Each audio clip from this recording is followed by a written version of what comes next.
أهلا بحضراتكم في حلقة جديدة من حلقات أكسجين توك شو. برنامج النهاردة تلقى دعوة كريمة من The Council of Muslim Facing Tomorrow لتكريم رئيستها رحيل رازا. رحيل رازا هي كاتبة ومؤلفة وهيومن رايت اكتيفيست كندية مسلمة من أصول باكستانية، ولها أكثر من 30 سنة عايشة في كندا، ودائما كل أنشطتها في حقوق الإنسان والمساواة وضد التمييز العنصري سواء الجنس أو اللون أو الدين أو أي شكل من أشكال العنصرية. رحيل هي حاصلة على جوائز كتير من ضمنها ذا سيتي اوف تورونتو، وايضا هي لها انشطة كثيرة جدا في مجال حقوق الانسان، وهي مؤلفة لكتاب Their Jihad Not My Jihad، وايضا هي ضيفة دائمة على وسائل الاعلام سواء الكندية او العالمية، وهي اختيرت لتعد برامج وثائقية من ضمنها الباشنت اي، وهي برنامج من انتاج CBC، وايضا هي اختيرت لتكون متكلمة ومستشارة لأكثر من governmental body أو من أكثر من مجال. دائما تؤدي الكلمات بتاعتها أو السبيتشز بتاعتها كاستشارة مع البرلمان الكندي وأيضا مع اليونايتد نيشنز، وأيضا في عديد من المناسبات في حقوق الإنسان. رحيل رازا شخصية غير عادية وشخصية مشهورة على المدار العالمي، وكان لنا مع هذا اللقاء في يوم تكريمها. تابعوا معنا هذا اللقاء.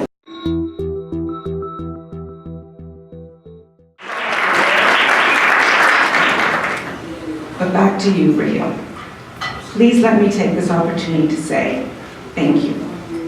Thank you for all the work that you do, your relentless advocacy for human rights, particularly the rights of vulnerable girls and women living under Sharia law, your vigorous but always graceful interventions on behalf of equality and tolerance. You inspire me in the work that I do, but even more, you inspire countless others all around the globe. I am so proud to know you, and it is my deep honor to present you with the Senate 150th Anniversary Commemorative Medal.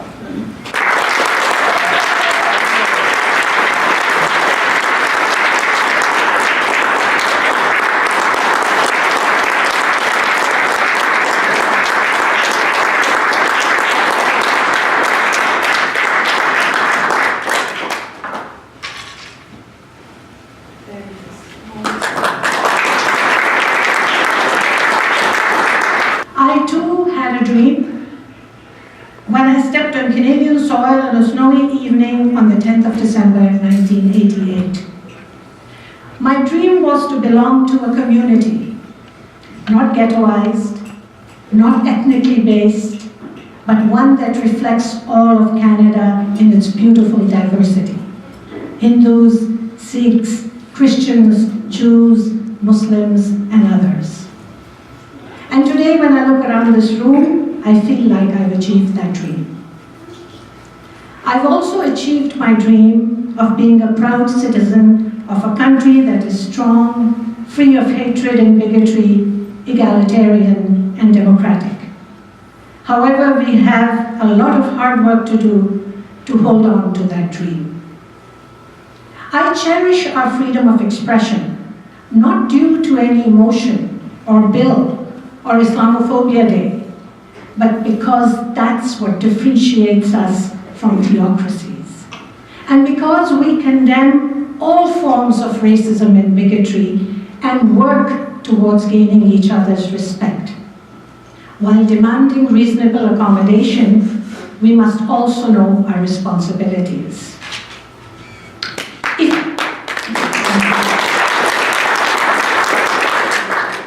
If you want to see real hatred in action, just study the BDS movement and witness the Al Quds Day hate parade. I will be speaking to these issues at a conference on February 5th in Jerusalem, the capital of Israel.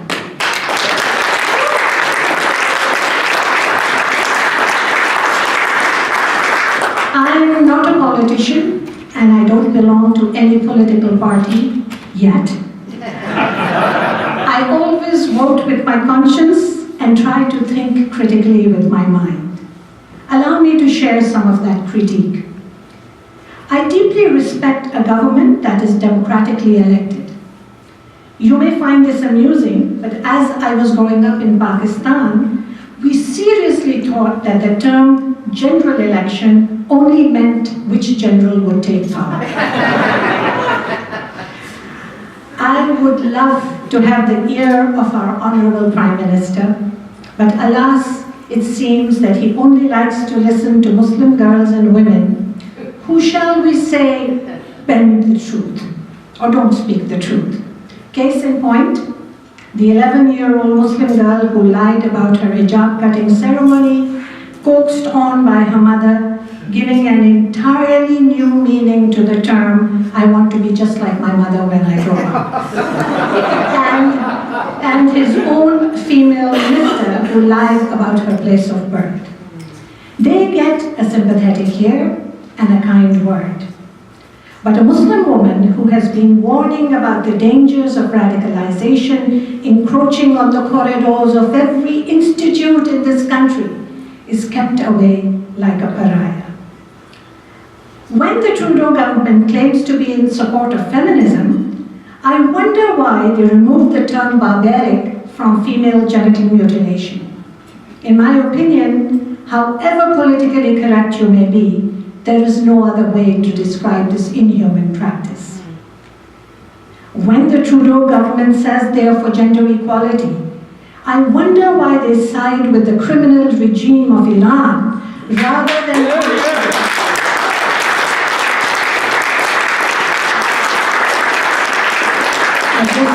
some Iranis here today. Yes, I wonder why they side with that regime rather than marching in spirit with the courageous women rallying against oppression in the streets of Iran.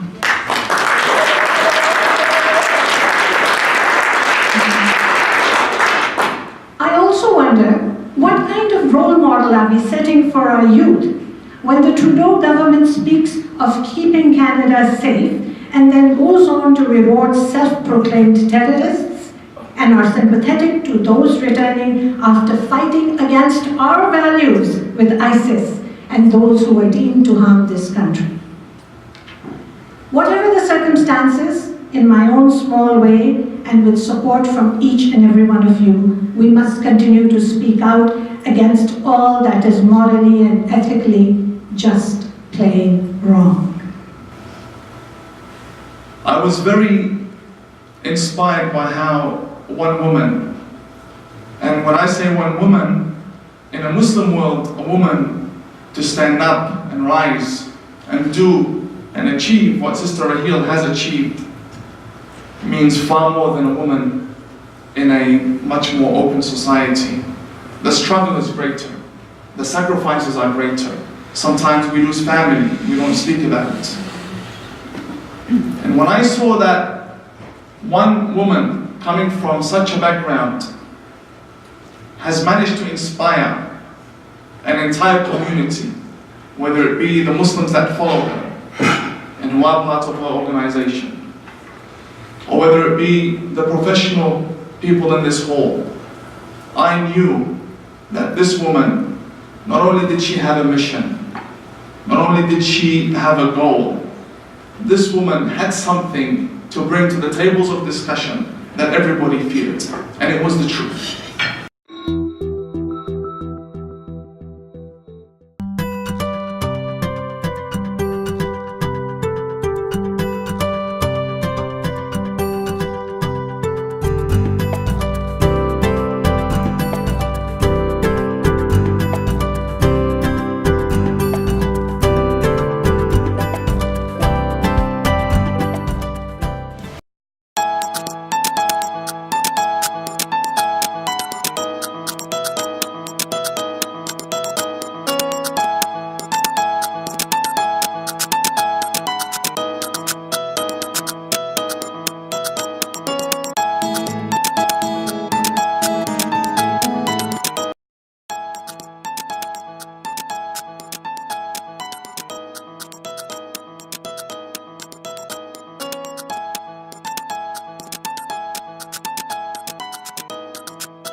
welcome, Raheel, and thank you very much for the opportunity to interview you on Oxygen Talk Show.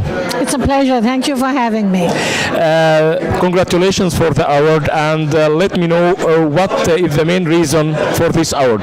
This is an award that was given by the Canadian Senate for Canada's 150th anniversary. It was given to certain recipients, and in my particular case, it was given to me by Senator Linda Frum, and she said that it is an award for courage and for service to Canada.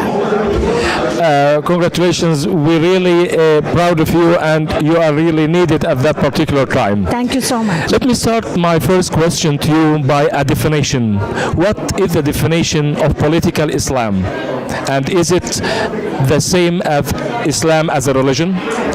Well, you know, religion is not politics and politics is not religion. And when religion and politics intertwine, it becomes something that is not very positive.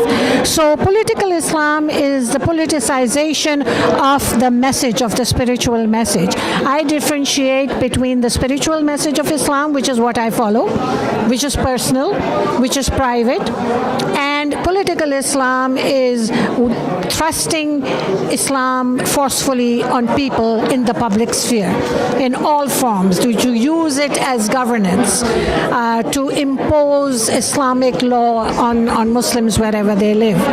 And so the difference between political and spiritual is this. And those people from 1.6 billion Muslims, majority of them are followers of spiritual Islam. Because spiritual Islam is not about politicizing the faith. It's not about power and control and patriarchy. Political Islam is only about power. It's about control and power, not only of Muslims, but non-Muslims as well. When you mentioned that, it is very clear that there is a big difference. Why majority of the Islamic world believe that the political Islam is the Islam? Because that is what has been taught to them. You see, there is a large silent majority that does not believe that political Islam is Islam. Obviously, from 1.6 billion Muslims, there is a large majority that just wants to live their life 9 to 5. They want to worship, they want to follow their daily work. But the minority, which is a large minority, which are Islamists who follow political Islam, they want to impose that idea upon the other Muslims by telling them that political Islam is the way they should follow the faith. Now you have to understand that many Muslims, especially in third world countries, are not literate, they are not educated. So who do they listen to? They listen to the Imam. And the Imam is telling them that political Islam is the way. So they don't have a way of thinking critically for themselves and asking the right questions. And what are the tools to convince them that political Islam is Islam? Some of the tools, I mean the appearance tools, I mean the way that people looked to belong to the religious groups. So do they use special tools to control the public? Oh yes, they do. They use tools, they use language, they use a certain way of dress. When they impose, for example, niqab on women, when they impose burqa, that's not Islamic. That's not an Islamic requirement, but it is a political requirement of those who follow political Islam. It is the flag of political Islam. The flag of political Islam is to impose Sharia on all Muslims. It is to impose Islamic law even when they're living in Western countries. It is to have not have separation of mosque and state. And that is how they politicize the message. So they use these tools and they manipulate the minds of the masses. Okay, so the people believe, what political Islam convince the public that whenever they apply it in the right way, we will have a successful and happy people. However, do you have any successful experience that was political Islam in front in countries and have a successful countries with political Islam? No, because eventually eventually it falls apart, because what they're doing is they're imposing their will on the people. So whenever you see theocracies, you see countries like Iran and Saudi Arabia, they would like to say that they're very successful because of the money that is involved. But the people are not happy, and the recent revolution on the streets of Iran is proof that the people are not happy, because no human being wants to be forced to practice the faith by people telling them what to do. We should be able to practice our faith freely, and spiritual Islam tells us that you must think, you must have reason and logic, and then you must follow the faith of your own free will, not if somebody is forcing it on you. The Turkish model was very good in the beginning. You know, it was a model where it was secular, it was separation of church and state when Ataturk came. But now the Turkish model has also become an Islamist model, because Erdogan is following the Islamist model. So it is very different, and it's going down the hill, and there are people who are protesting that. Okay, so let's move to another questions, which is here in Canada. You know, the Egyptian Christians, the Coptic people, are facing some difficulties in Egypt. Some by bombing, some by slaughtering, bombing their church, close their church. The government tried to improve the performance to minimize these accidents. However, they need to be more serious, but at least they have tries to prevent this. However, there is a real threatening life in sometimes for Christians. And actually, to be fair, it's not Christians only, it's Christians and the army and the police, and because of these radical Islams. Never ever one of the Coptic community or even their leaders or the Pope himself try to legislate, to impose laws to protect Copts or Christians in Egypt. Never ever. And even when the government tried to make a certain law for building the church leaders do not like it. They want a law for all the religious building. And they do that because they believe this will divide Egypt, destroy the unity of its people, and will distract more than construct the relations. In Canada, there is a movement, M103, Islamophobia, to protect the Muslims. My question to you is, as a Muslim woman in Canada, and you have been here for more than 30 years, my question to you is, does Muslims face any difficulties or persecutions from the Canadians in Canada? Let me start by saying that as a Muslim woman, as a president of the Council for Muslims Facing Tomorrow, we are totally against M103. And I have given testimony in Parliament to say that M103 is not right. Because Muslims have more freedom in Canada than they do in any other Muslim country. They have total freedom. They have freedom of religion, freedom of expression, and they are saying that somehow there is racism and persecution. That is wrong. When you talked about the persecutions of the Christians in Egypt, let me also remind you, when this started, we lobbied the government and said that you are bringing in thousands of Muslim refugees. You must also first bring in the Christians, because they are being heavily persecuted. But of course, nobody listened to us. So I understand the dilemma of the Christian community in Egypt. In fact, we've made a film. I'm on the advisory board of the Clarion Project, and we've made a documentary film called Faith Keepers. And Faith Keepers is about the persecution of Christians in the Middle East. And I will send it to you, because it's something that needs to be seen by everyone. So I understand the problem, but our government does not realize that, because they are so influenced by the Islamist lobby that they think that there is persecution of Muslims when there is none. In 30 years I've lived here, I have never faced racism. My family has never faced racism. So what are they talking about?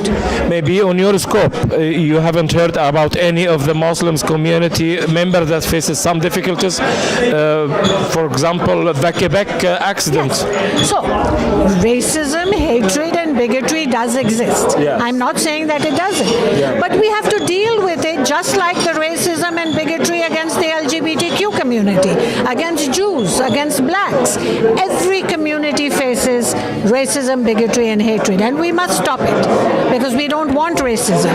But it's not only only Muslims.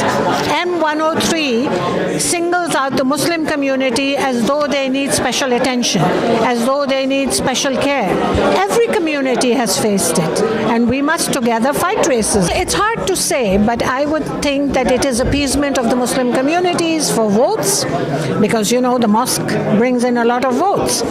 And so that is one part. It is a political move. Political Islam influences the government. So it's one of many things. Okay, do you think this is a way for example, political Islam to control the public opinion regarding them? Because in Oxford definition for Islamophobia, there is a very strange part that says that it protects political Islamic figures. I can bring the exact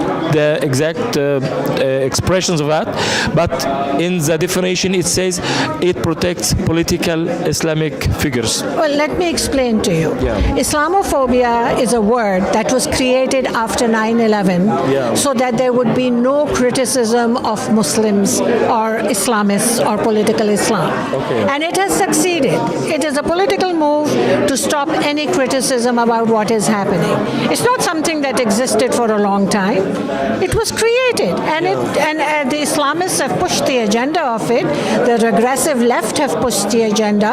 If you have governments who are supporting the movement, then of course they've succeeded, and this succeeds in shutting people up.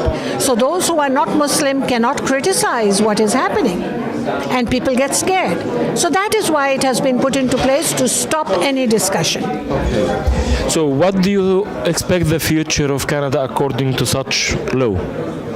Well, the future of Canada is in our hands. We are the citizens of Canada. We are the ones who vote to bring in leaders. We must bring in leaders who care about the safety and security of Canada. I'm a grandmother. My children and grandchildren are going to grow up here. I want a safe place for them. I want peace. I want them to live with everyone in respect and harmony. And that is what we should be looking for. There's too much focus on this whole Islamophobia issue.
A few weeks ago, you have heard about the hoax of the 11-year-old hijab, that she said a story about somebody attacked her hijab, and it was by the investigations of the police. It happens it was not true.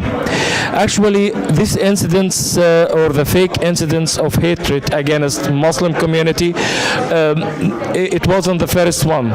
There is a lot of long list which have, I remember it maybe Yasmin is Swede, which said the same thing and was arrested because of the fake things. And the Houston Mosque arson, the 20 years old woman in New York, and the bloggers incident, the murdering of Imam Jalaluddin, and the Peter Bro in Canada here mosque, which and there are many incidents like this. It's proved to be not true. So let me ask you, what do you, if I give you 3 answers for my next questions, what is the motive behind this incidents, fake incidents? It is individual or family problems? Is it a problem of adaptation and merging with the Western community, or it is a political agenda? It's a totally political agenda.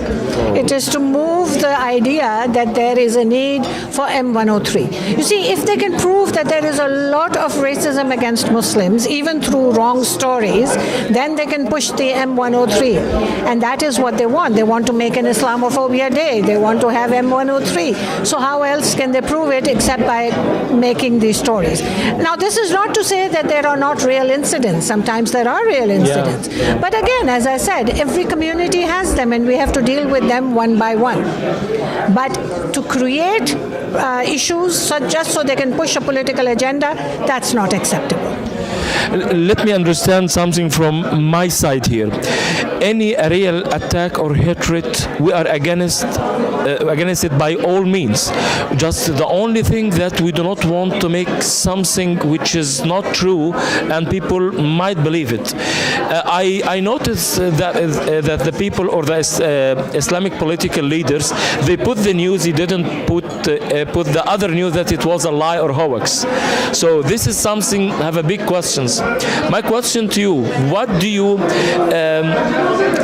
notice or expect about the people or the real or the fast, the quick response from our Prime Minister and the politicians and the media? Within no time, everybody was interviewing this. What do you mean? As I said, it's all about a political agenda, and mainstream media has bought into the ideology of the Islamists. And so you saw by the reaction that, a very knee-jerk reaction without doing proper investigation, it just shows that everybody, it's a political agenda to get votes. And so, it's not about the truth, it's about politics. So you think that the one who encouraged the political Islam is the Western governments, not the political Islam themselves? It is not their agenda? Of course, it is the agenda of political Islam, but they convince parts of the Western government to support them.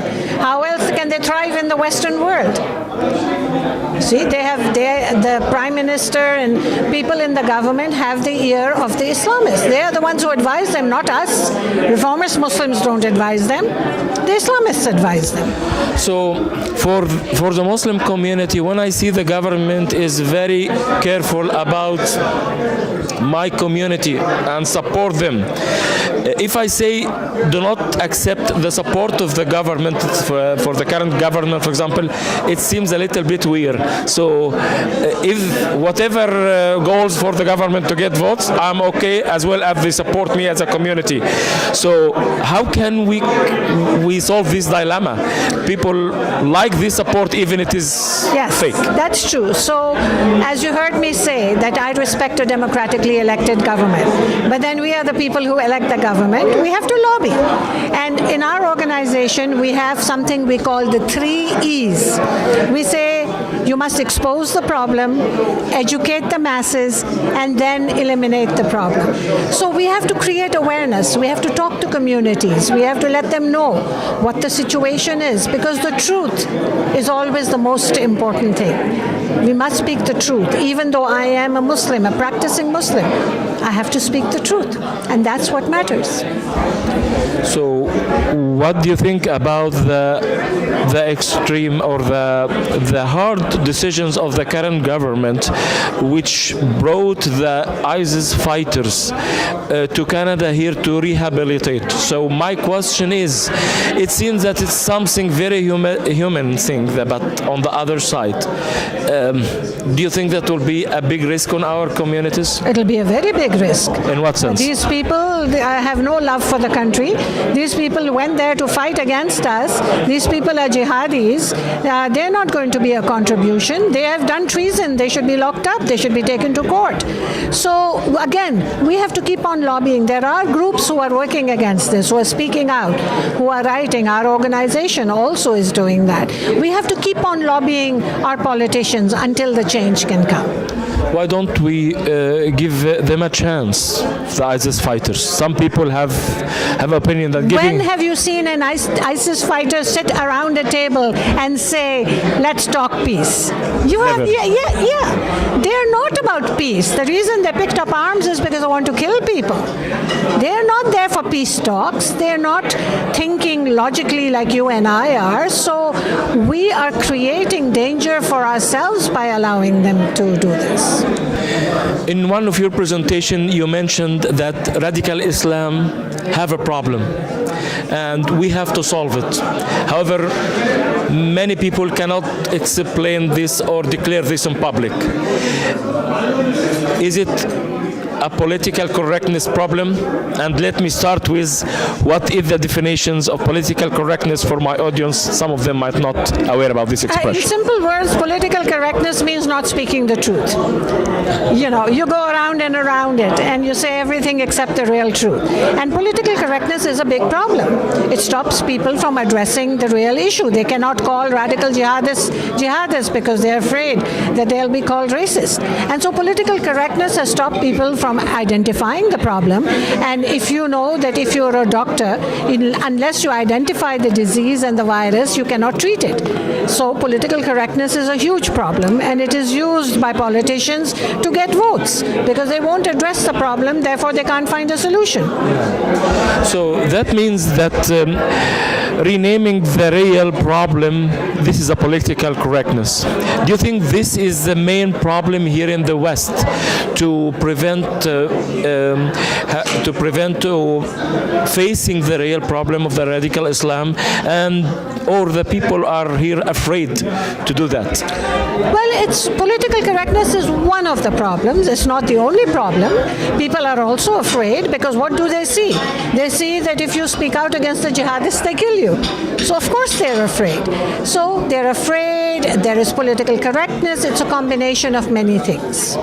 You know, that's a very general question. When you talk about East and West, you're talking about different countries, different communities. Yes. Some communities assimilate very well. Because why? They have something in common. So let's say you're saying you're a Coptic Christian. At least Christianity is your faith. So you blend in with the faith communities. Yes. And so there are many people who come from backgrounds which are similar. Yes. Some people, especially parts of the Muslim community, have a lot of difficulty in assimilating, in integrating, in accepting the values of the West. So there is a bit of a clash between East and West. But when we choose to come to the West, like my family, we decided that we will take the best from the West and give the best from the East.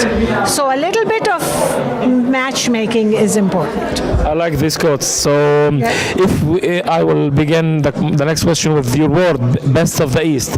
We have a very good authors, we have a very good musicians, we have a very good poems, we have a very good Food. athletics, food. I like the Eastern food actually, but the problem that we are not popular by these items. Why? Well, because I think we have not made the effort, and to some extent it takes time. If you look around today, I'm South Asian, right? Indian and Pakistani food in every corner of Mississauga. Yeah. So it takes time. When I came 30 years ago, you couldn't find so much Indian and Pakistani food. Today you do. Today you see Middle Eastern food is so popular.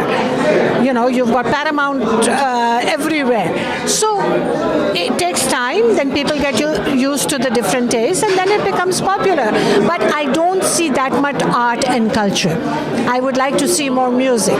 I would like to see more art. And it's all about making the effort. We have to reach out.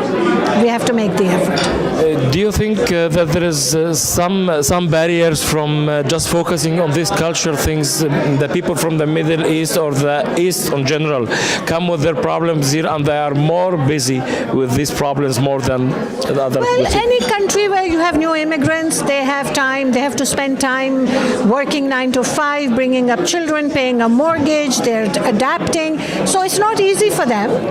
As I said, it takes a lot of effort and not everyone is willing to do that. Anyway, thank you very much, Raheel, for this interview. Thank you very much. My And pleasure. we are proud to be in Oxygen Talk Show, and we will meet again in another hour.